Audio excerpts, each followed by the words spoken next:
estimate we give 1 year cool down period for 2017. We target 2018 will be good.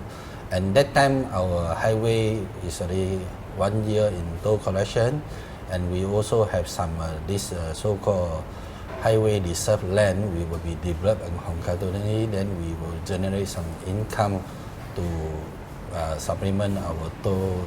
Actually, it's our internal Ekovest management, the new highway staff, and we give a KPI to achieve certain things. But of course, again, you subject to at that time the market. We hope that